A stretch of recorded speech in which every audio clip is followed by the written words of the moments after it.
નમસ્કાર વિદ્યાર્થી મિત્રો, આપની યુટ્યુબ ચેનલમાં ફરી એકવાર આપનું હાર્દિક સ્વાગત છે. આપણે ધોરણ 10 ચેપ્ટર 1 રાસાયણિક પ્રક્રિયા અને સમીકરણોની ચર્ચા કરતા હતા. એમાં આપણો હવેનો ટોપિક હતો કે રાસાયણિક પ્રક્રિયાના પ્રકાર.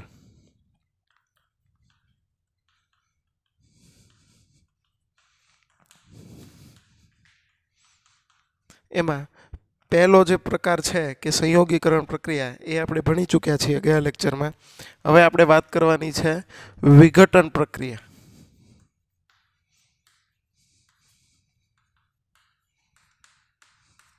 સંયોગીકરણની વાત કરી હતી. સંયોગીકરણ, સંયોગ એટલે ભેગું થવું, તો વિઘટન એટલે શું? તો કે વિઘટન એટલે છૂટું પડવું. બરાબર, આ વિઘટનની પ્રક્રિયા એટલે છૂટું પડવું. ફોર એક્ઝામ્પલ, પ્રક્રિયક તરીકે મેં આવું લીધું છે, એક પ્રક્રિયક, બરાબર, એમાંથી રાસાયણિક પ્રક્રિયા થઈ અને બે નિપજ મળતી હોય.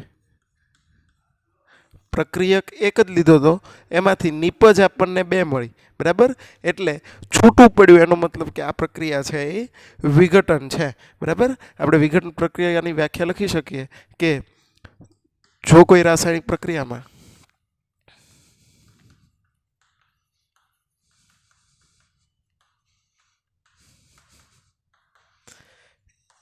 એક પ્રક્રિયકની એક પ્રક્રિયકમાંથી બે કે ત્રણ નિપજ મળે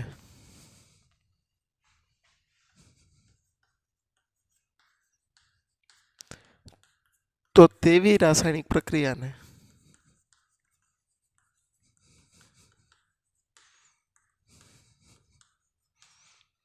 વિઘટન પ્રક્રિયા કહેવાય છે.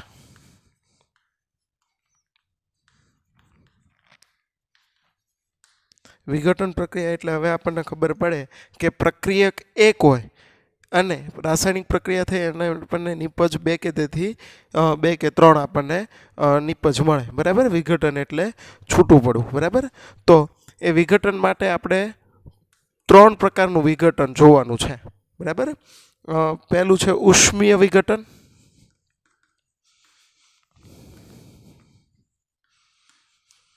બીજું છે વિદ્યુત વિઘટન,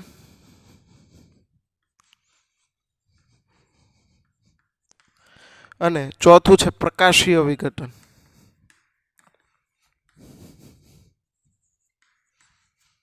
બરાબર, આ ત્રણ પ્રકારના વિઘટન આપણે જોવાના છે. બરાબર, કે આ ત્રણ પ્રોસેસ કરી અને આપણે એક પ્રક્રિયકમાંથી બે કે ત્રણ નિપજ બનાવવાની છે. એટલે પ્રક્રિયક એક હશે, નિપજ બે કે ત્રણ આપણને મળશે. બરાબર, એની માટેની એક પ્રવૃત્તિ કરીએ આપણે.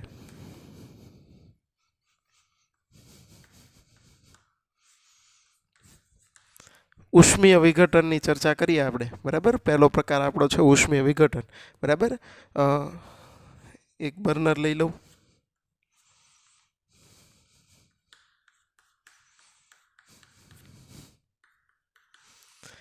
એની ઉપર એક ટેસ્ટ ટ્યુબ, જે કસનળી છે,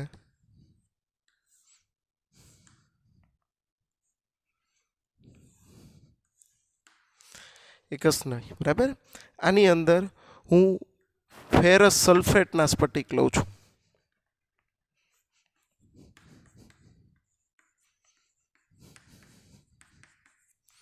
ફેરસ સલ્ફેટના સ્ફટિક લેવાના છે. એને બર્નર વડે આપણે એને ગરમ કરવાના છે. ગરમ કરવાનો એટલે ઉષ્મા આપવાની છે. ઉષ્મીય વિઘટન આપણે આનું કરાવવાનું છે. આપણે અહીંયા ફેરસ સલ્ફેટના સ્ફટિક લીધા છે.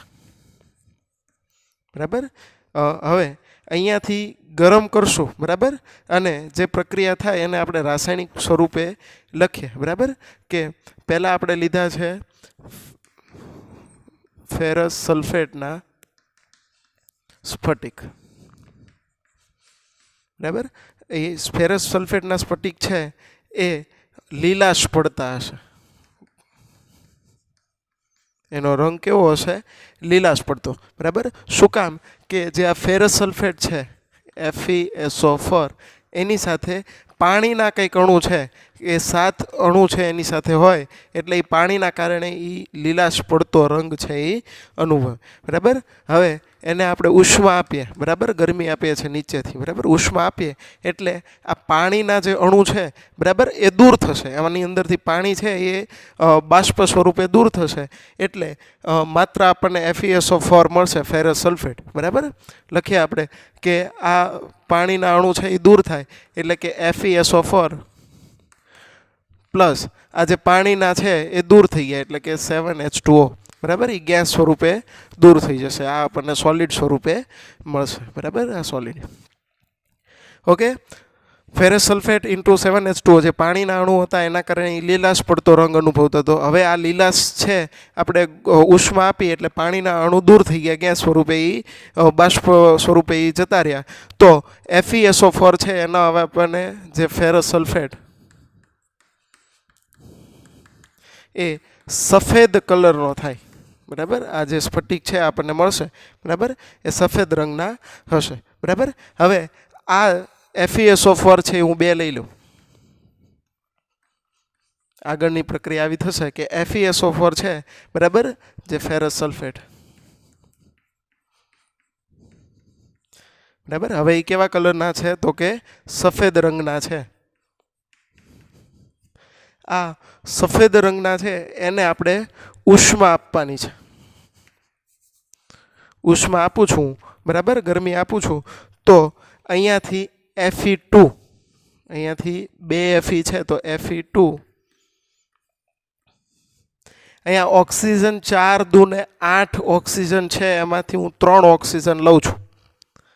8 ઓક્સિજન છે એની અંદરથી હું 3 ઓક્સિજન લઉં છું તો આ બનશે ફેરિક ઓક્સાઇડ.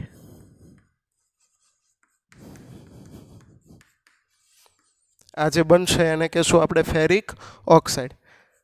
વત્તા અહીંયા સલ્ફર છે એ 2 છે, તમે જોઈ શકો છો કે S2 સલ્ફર 2 છે તો અહીંયા એક SO2 બનશે અને અહીંયા SO3 બનશે. આપણને ખબર હતી કે ઓક્સિજન કેટલા છે તો કે 4 દૂને 8 છે તો 3 અહીંયા લઈ લીધા, વધ્યા 5, 2 અહીંયા લઈ લીધા, વધ્યા 3 અને 3 અહીંયા લઈ લીધા એટલે 3 ને 2 5 ને 3 8 ઓક્સિજન પૂરા થઈ ગયા. Fe છે એ 2 હતા તો 2 Fe અહીંયા આવી ગયા. સલ્ફર છે એ 2 હતા તો 1 અહીંયા ને 1 અહીંયા આવી ગયા. આને જે કહેશું એને કહેશું સલ્ફર ડાયોક્સાઇડ. અને આ છે એ સલ્ફર ટ્રાયોક્સાઇડ.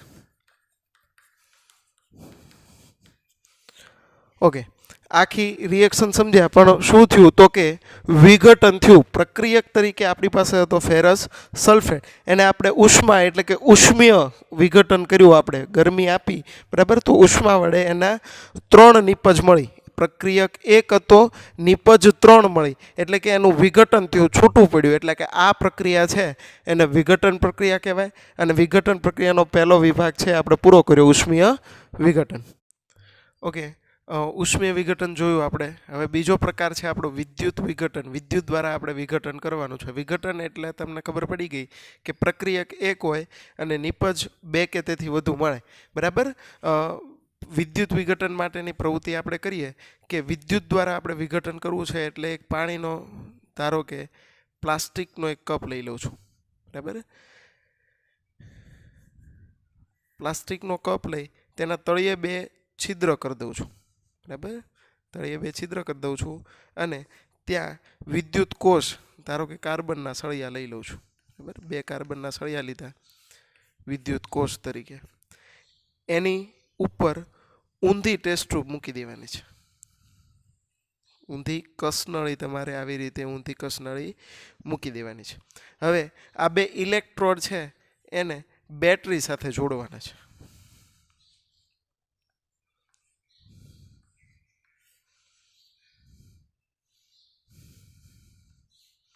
ધારો કે 6 વોલ્ટની બેટરી છે એની સાથે તમારે જોડવાના છે. એક છેડો આ છેડા સાથે, એક છેડો આ, બરાબર. તો આ એનો પ્લસ છેડો છે, આ એનો માઇનસ, બરાબર. તો પ્લસ છેડા સાથે જે આપણે જોડીએ છીએ એને આપણે કહેશું એનોડ અને માઇનસ સાથે જે વાયર જોડાયેલો છે એને આપણે કહેશું કેથોડ, બરાબર. સાધનોની ગોઠવણી કરી દીધી આપણે કે એક પ્લાસ્ટિકનો કપ લીધો છે, એના તળિયે છિદ્ર કરી ત્યાં બે ઇલેક્ટ્રોડ, બરાબર, એટલે કે વિદ્યુત કોષ જે આપણે લીધા છે, બરાબર, ઇલેક્ટ્રોડ્સ આપણે લીધા, ઇલેક્ટ્રોડ્સ તરીકે આપણે કાર્બનના સળિયા લીધા ધારો કે, બરાબર, અને એની નીચે ટેસ્ટ ટ્યુબ છે આપણે ઊંધી મૂકી દીધી છે. પ્લસ છેડા સાથે જે જોડ્યું છે એને એનોડ કહેશું, માઇનસ સાથે જે જોડ્યું છે એને કેથોડ કહેશું. હવે આપણે વિદ્યુત દ્વારા વિઘટન કરવું છે, પણ કોનું? તો કે પાણીનું વિઘટન કરવું છે. એટલે આ કપમાં આપણે પાણી ભરી દેવાનું છે.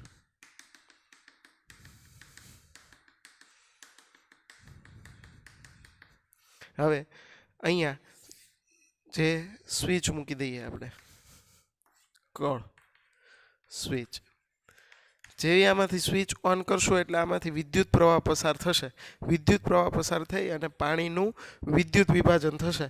તો કેવી રીતે થશે અને શું થાય આપણે જોઈએ કે તમે જેવું વિદ્યુત પ્રવાહ આમાંથી પસાર કરશો એટલે કંઈક છે એ ગેસ છે એ એનોડ તરફ આકર્ષાશે, અમુક ગેસ છે એ કેથોડ તરફ, અમુક વસ્તુ છે અહીંયા એનોડ ઉપર જમા થશે, અમુક કેથોડ ઉપર. પણ આપણને ખબર કેમ પડે કે એનોડ ઉપર થયું છે કે કેથોડ ઉપર? તો એની માટે તમારે શું કરવાનું છે? તો કે આ કસનળી આ લઈ લીધું, પછી આ વિદ્યુત પ્રવાહ તમારે સ્વિચ ઓફ કરી અને આ બંને કસનળી લઈ અને ત્યાં ધારો કે આ કસનળી છે એ એનોડવાળી છે અને આ છે એ કેથોડવાળી છે, બરાબર. તો અહીંયા બંને બાજુ તમારે અગરબત્તી રાખવાની છે, અગરબત્તી, બરાબર. તો બંને કસનળી બાજુ અહીંયા લઈ જશો, અહીંયાથી જે વાયુ નીકળશે, બરાબર, તો એક વાયુ છે આ બંનેમાંથી એ ધડાકા સાથે સળગશે. તો ધડાકા સાથે કયો વાયુ સળગે? તો આપણને ખબર છે કે ઓક્સિજન છે એ દહન પોષક છે, હાઇડ્રોજન છે એ દહનશીલ છે અને કાર્બન ડાયોક્સાઇડ છે એ દહન શામક છે. તો આપણને ખબર છે કે હાઇડ્રોજન દહનશીલ છે એટલે ધડાકા સાથે હાઇડ્રોજન વાયુ નીકળશે. તો કઈ જગ્યાએ હાઇડ્રોજન હશે? બરાબર, ઓકે. પ્લસ છેડો છે એને એનોડ કહીએ છીએ, કેથોડ સાથે જે માઇનસ છે એને કેથોડ કહીએ છીએ. હવે અહીંયાથી જે કેથોડવાળો છે, બરાબર, કે કેથોડમાંથી જે વાયુ નીકળતો છે એ આ અગરબત્તીને સળગાવશે, બરાબર. એટલે શું થશે કે આમાંથી નીકળતો વાયુ છે એ હાઇડ્રોજન હશે. શું કામ હાઇડ્રોજન? તો કે એ દહનશીલ વાયુ છે. દહનશીલ એટલે કે એ સળગી શકે છે, બરાબર. એટલે આમાંથી જે નીકળતો વાયુ છે એ હાઇડ્રોજન હશે, બરાબર. તો અહીંયા ધારો કે એનું વિદ્યુત વિભાજન કેવી રીતે થાય? તો કે બે પાણીના મોલ લીધા આપણે, બરાબર. પાણીના મોલ લીધા છે, એનું વિદ્યુત વિઘટન કર્યું, વિદ્યુત વિઘટન, બરાબર. વિદ્યુત વિઘટન કર્યું તો અહીંયાથી 2H2 વત્તા ગેસ સ્વરૂપે આ લિક્વિડ છે, બરાબર. અહીંયાથી 2H2 ગેસ અને ઓક્સિજન 2 છે એટલે કે O2 એ પણ ગેસ સ્વરૂપે. એટલે કે પ્રક્રિયક 1 હતા, નિપજ 2 છે. પ્રક્રિયક 1 હતા અને નિપજ 2 છે.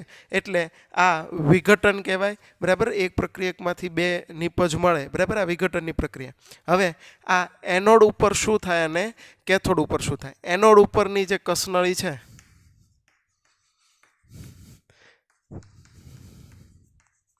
તો એમાં શું જમા થાય? તો કે એનોડ છે એ પ્લસ છે, બરાબર, અને કેથોડ માઇનસ છે. હવે પ્લસ હોય એની તરફ માઇનસ આકર્ષાય અને માઇનસ હોય એની તરફ પ્લસ આકર્ષાય. હવે આ એનોડ હતું અને આ કેથોડ છે. તો જે પાણી છે એની અંદર હાઇડ્રોજન અને ઓક્સિજન છે, હાઇડ્રોજન અને ઓક્સિજન. હવે હાઇડ્રોજન છે એ પ્લસ છે, હાઇડ્રોજન પ્લસ છે અને ઓક્સિજન માઇનસ છે. તો આ પ્લસ છે એ માઇનસ તરફ આકર્ષાય, બરાબર. તો અહીંયા જે હાઇડ્રોજન છે એ માઇનસ તરફ, પ્લસ છે એટલે માઇનસ તરફ આકર્ષાશે, એટલે અહીંયા હાઇડ્રોજન જમા થશે. આ ઓક્સિજન છે એ માઇનસ છે, ઓક્સિજન માઇનસ છે એટલે એ પ્લસ તરફ આકર્ષાશે, એટલે અહીંયા ઓક્સિજન થશે. હવે તમે કહી શકો કે એનોડ ઉપર જે છે ટેસ્ટ ટ્યુબ એની અંદર કયો હશે, તો કે ઓક્સિજન હશે, અને કેથોડ છે એની અંદર કયો હશે, તો કે હાઇડ્રોજન હશે. એટલે આ ટેસ્ટ ટ્યુબ છે એનોડવાળી, એની અંદર ઓક્સિજન જમા થયો હશે અને આની અંદર હાઇડ્રોજન. બરાબર, આટલો આપણે જે પાણીનો વિદ્યુત વિભાજન કર્યું કે પાણી હતું, બરાબર, એનું વિદ્યુત વિઘટન કરીએ એટલે કે પ્રક્રિયક એક હતી, નિપજ સ્વરૂપે આપણને હાઇડ્રોજન અને ઓક્સિજન મળે. ઓકે, ત્રીજો આપણો પ્રકાર છે પ્રકાશીય વિઘટન. પ્રકાશ દ્વારા આપણે વિઘટન કરવાનું છે. બરાબર, એની માટે પ્રવૃત્તિ માટેના સાધનો લઈ લઈએ.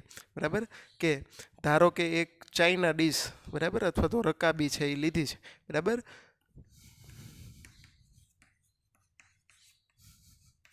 એને સૂર્યપ્રકાશની હાજરીમાં રાખીએ આપણે, કે જેનાથી એના ઉપર પ્રકાશ આવે. બરાબર, અને આ જે ચાઇના ડીશ છે એની અંદર સિલ્વર ક્લોરાઇડ લેવાનું છે. એની અંદર સિલ્વર ક્લોરાઇડ લઈ લીધું.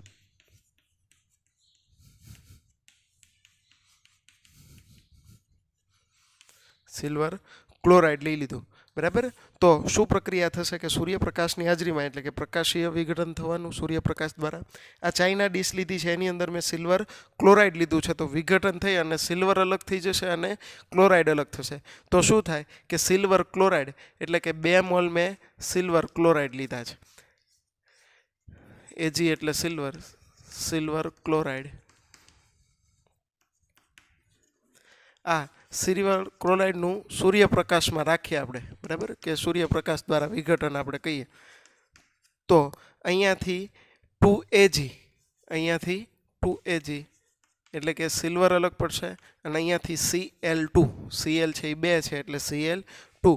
અહીંયા સિલ્વર અને અહીંયાથી ક્લોરીન છે એ અલગ થાય છે, એટલે કે પ્રક્રિયક 1 નિપજ 2. સૂર્યપ્રકાશ દ્વારા આપણે વિઘટન કર્યું એટલે કે આ પ્રકાશીય વિઘટન કર્યું. બરાબર, બીજો આવી રિએક્શન આવીને આવી કે અહીંયા સિલ્વર ક્લોરાઇડ છે એની જગ્યાએ હું સિલ્વર બ્રોમાઇડ લઈ લઉં છું.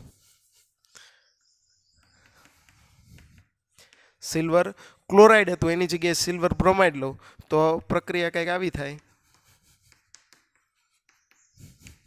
કે 2Ag અહીંયા Cl હતું એની જગ્યાએ Br થઈ જાય. બરાબર, પાછું સૂર્યપ્રકાશવાળા વિઘટન કરવાનું આપણે, સૂર્યપ્રકાશથી વિઘટન. બરાબર, તો અહીંયા સેમ 2 સિલ્વર છે એ છૂટા પડશે, 2Ag વત્તા અહીંયા Cl2 અલગ થતા, એવી રીતે અહીંયા Br2. બરાબર, એટલે કે આ સૂર્યપ્રકાશ વડે વિઘટન પ્રક્રિયક 1 જ છે, એમાંથી નિપજ 2 મળે છે એટલે કે છૂટું પડે છે, એટલે આ પણ વિઘટન પ્રક્રિયા. 3 પ્રક્રિયા આપણે 3 પ્રકાર આપણે ભણ્યા વિઘટનના, કે ઉષ્મીય વિઘટન, વિદ્યુત વિઘટન અને પ્રકાશીય વિઘટન.